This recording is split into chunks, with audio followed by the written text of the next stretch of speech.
Gary's mod. Yo, you guys gotta relax up there. This game will always take me back to my middle school years. It was nice, you know, I spent all my time at school slacking off just to get home and continue doing so.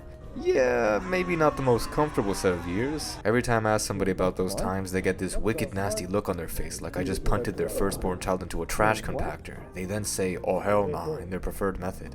Myself included. But another thing everybody has in common from those days are cherished memories of what they would do in their spare time. You know, things they actually enjoyed. For me, one of those things was playing in a Gmod sandbox server with the boys. Now that shit, that's what I lived for. Even if that meant our laptops would always explode. And while I'm so certain that the app we used to host servers was some type of Beijing spyware, I'm okay with Yusham knowing my social security because those memories really are priceless. Though, one thing from Gmod that still haunts me to this day is this. I know not everybody might see or feel it, but I definitely still do. Waiting around in an empty map waiting for your friends to finish connecting was stressful for me. So stressful that I would always alt-tab despite knowing that doing so made my laptop start tweaking out. You see, the thing is that standing there in that space made me feel so uncomfortable that anything was better than just being there. Luckily, it is a vignette that I always had the power to look away from, but it would always intrigue me as to why I felt that way and if there were any more of those types of spaces out there.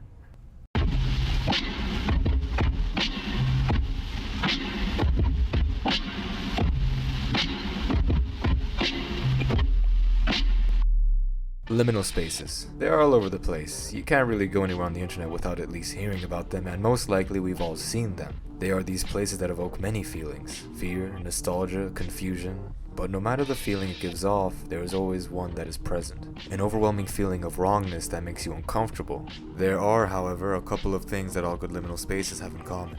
Off lighting, no exits or seeming endless, and most importantly, no living things whatsoever. For an example of a good one, here you go. It's the map I was talking about. Makes a lot more sense as to why I was so bothered by standing around in this place when I was pretty much standing in a liminal space. The original definition of liminal, as told by Google here, is a transitional stage in a process. A liminal space then would be an in-between zone, like say you're walking back home and get thirsty, so you stop by a place to ask for some water. This would be a liminal space because it is of no importance to your main goal and was just a footnote on the way there. And because of it being of no importance, you'll probably forget about anything that had to do with it pretty quickly. But how come this one makes me feel fine and this one does not? Well, that's where the qualities I mentioned earlier come into play. Dark, empty, menacing. But the map isn't dark and it's not very menacing. Well, it doesn't have to be. It just has to be wrong. To better explain what exactly is wrong, I'll have to explain what is right. Life is a very intense experience. Constantly 5 senses are being used to rationalize and converse with your surroundings. Oh shit, I forgot to smell. Oh, I mean I can smell this. Because of how bizarre and confusing life can be, you need to normalize things and expect certain things to be in order to feel safe and in a correct place. Start taking away qualities and existence begins to feel absurd, strange. It begins to feel wrong. Now, too much wrong and your brain decides nope and decides it won't spend any time trying to reason. Which is why heavily stylized or abstract things don't make you uncomfortable. Those things are honestly unreal. Fake through and through, not trying to pull anything on you at all. It's the reason why seeing this doesn't make you feel much of anything unless you force yourself to think about it. And even if you do, it's just so absurd you'll probably laugh it off. But there is a balance of wrong and right that leads to a terrible energy. Things with this quality are considered uncanny.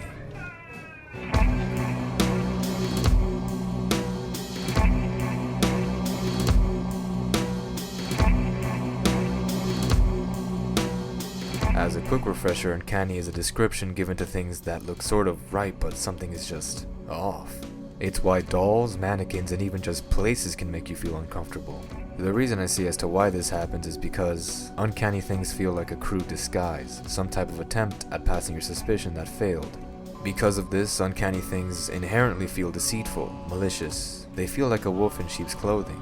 And even if there is no threat, the feeling just won't go away. Liminal spaces then are exactly this, a mock-up of reality, some sort of trap. Despite knowing you're the only thing here, you can't shake the feeling that that's not true. And while imagining a boogeyman around the corner is terrifying in a straightforward sense, there is an even more terrifying realization hiding behind the imaginary monster. Because if it was just a trap, it would make some type of sense. If there was a monster around the corner, no matter how disturbed the sight would be, you'd feel assured, because then this place would have purpose. But after pulling off the sheep's clothing, you are met with nothing, and are left with only sheep's clothing. Even a bloodthirsty wolf would have been more kind than the truth of this liminal space. Earlier, I said some qualities that make up a really good liminal space, and in order to get to the truth, I need to fully explain why these traits matter so much. The first one was no exits or boundaries. When you see a picture, automatically you assume that the picture is your own perspective. This is because despite subconsciously knowing that somebody must have taken the photo, this information is obvious and irrelevant, so your brain ignores it. It's the same reason why you don't notice your nose in your peripheral vision all the time, despite the truth being, it's always there. So, because of this being your perspective, it becomes easy to imagine yourself in the space and what the space would look and feel like. But if in the space you see there are no exits or too many exits or no evidence that there even could be one, then your brain is forced to come to terms with what is put before it. If there was an exit, you could imagine what is outside or feel assured that you can leave at any time, but without one, this space becomes unavoidable, its contents become very visible, and what light decides can and cannot be seen becomes even more important. The thing about light is that to us, light means life, because, well, that's just how humans function. Pretty much every task is done in the light or with the light, because without the light we could not see, and this has been true since the beginning of however long humans have been around. Due to this reliance, we've pretty much gained a biological clock revolving around the sun. When the sun is up, things are getting done, and when it's down, it's time to call it a day and rest for tomorrow. Except nowadays, because of literal magic, fake suns exist that can extend daytime to all the time. Cities don't go to sleep anymore, now there's a nightlife. But that doesn't mean we're nocturnal. Despite having lights that can be on all the time, most people still go to sleep when the sun is down. Light still means life. If you want evidence, then why don't you try knocking this 5 million year genetic habit? You're gonna start hating light, is all I'm saying. And while fake light doesn't have the same meaning, it still shows that the place was meant to be inhabited. So then, where is everybody? The most important thing about these liminal spaces is that they are completely deserted. If there was any type of life in the space, then it would change the implications of the space completely. Because like I said earlier, even if there was a monster on the corner, then you can rest in peace knowing that this place has meaning. But when you turn the corner and there is nothing, if you keep walking around and there is nothing, if you walk for what feels like an eternity and still nothing, then what?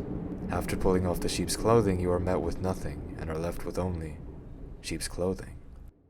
What's the point of all this nothingness?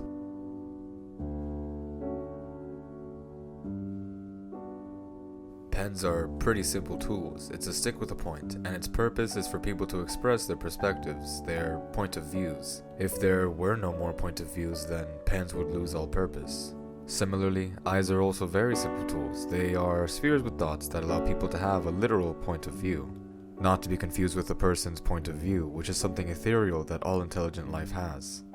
A perspective is something that is given to all life and is simply a byproduct of existing. The ability to give meaning to that which naturally has none is something that life is solely capable of doing. If there was no more life, then reality would just lose all purpose. Which is why this place, and this place are all the same place. They are completely interchangeable because they are all meaningless without something to give them meaning. In this space where there is no escape, where there is light that allows us to see, where there is nothing to see, why do we exist? We've tried communicating, we've tried searching, we've tried reasoning, but all times reality responded the same way. It didn't. As if life itself was meaningless, just a footnote on reality's main destination, nothingness, which will quickly be forgotten after it's reached that point. Is life itself, then, liminal? Just a transitional stage to the main destination. Before me there was nothing, after me there will be nothing, but currently, there is something. The truth behind liminal spaces is that they are what lie beyond both ends of life. It's an eerie feeling to see something so dead and devoid of meaning because through our lens of existing, the world has meaning. Seeing the structures around us, natural or not, at a point in time when they are deserted by everything, is a solemn reminder of what reality actually looks like. Desolate, unempathetic, and bizarre. That's what makes liminal spaces so intriguing and eerie. They are reality in its purest form, a form so pure it's ugly, repulsive even. So far removed from how we experience our day-to-day lives it comes off as wrong. Although they really have always been there, you just don't seem to notice them because of course these places around me have a point in time when they are deserted. This information is obvious and irrelevant. And just like how after I brought up your nose being in your peripheral vision, you instantly noticed it, now that I have brought up these liminal spaces, surely you can see them. And so I ask you, have you ever been inside of one?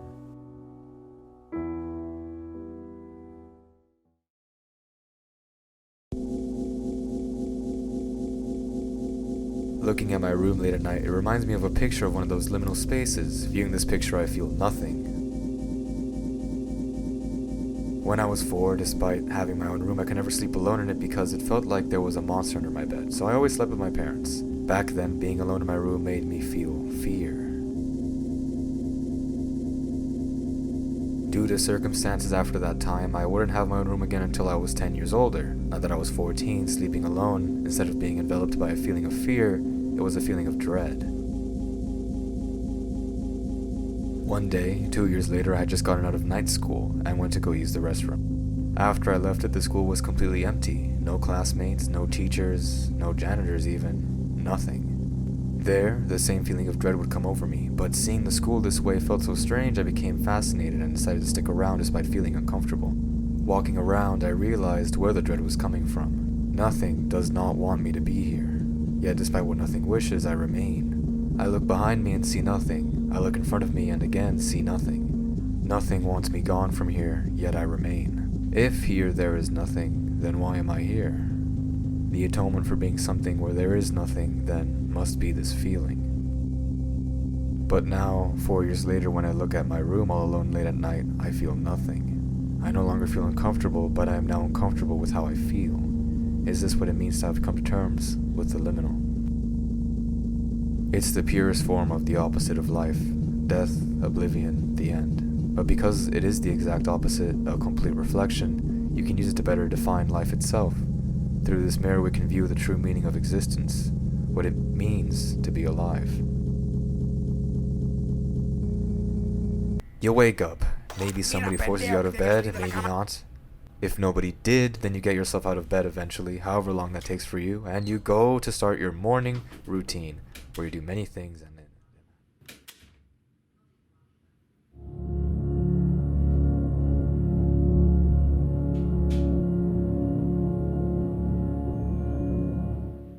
Now that you are freshened up, you get in whatever getup you use and you go off to work. Or whatever you do, I guess. Maybe school, maybe you're more of a... Maybe you're beginning to understand what I'm getting at, but to explain to you directly, what you see before you is a liminal space. Cold, empty, devoid of anything. The true form of reality when nobody's around to force a meaning upon it. Earlier, when I was inside the place, it was my room, and it felt lived in. My presence was giving the room purpose, but now that I'm gone, it reverts back to its original form. Nothing. Seeing this makes me uncomfortable because I know my room, it never looks like this to me in person. It feels nice, cozy. But that's only because I am there. Now that I am not, suddenly all those things are gone. There will be a day when I don't return, and it is left in this state indefinitely, until some other life comes and changes it. And there will be a day when there will be no more life left to change the room again, and it will be left in that state indefinitely. Theoretically, this could be what the room would look like when that time comes. Yet, despite knowing that this is what lies at the end after I'm gone, after everything is gone, instead of fear or dread, or nothing, now I feel comfort. If there is anything that can show the meaning of existence, it would be what lies before you. The sheer power of existence has affected this space indefinitely. The things I left here will always remain here. There is a clear difference between a place where I have been and a place where I have not. Even if to others it seems abstract and alien, at one point this place had meaning. When all life ceases to exist and there are no more others to change that meaning, then here will lie nothing. But at some point there was something, and I am comforted because I know for a fact, nothing can feel that.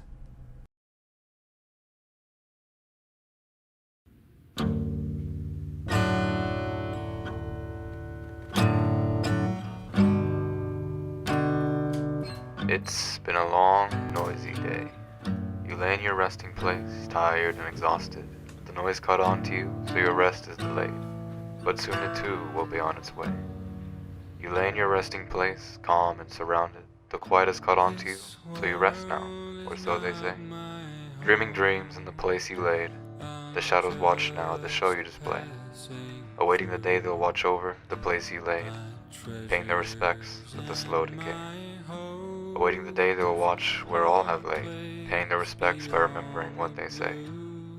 They'll work in complete silence until the end of days, awakening in places from the time in between. They'll stand in the liminal, awake and excited, where they say there was something, at some point confided. But the days are long and noisy, and their memory misguided. Any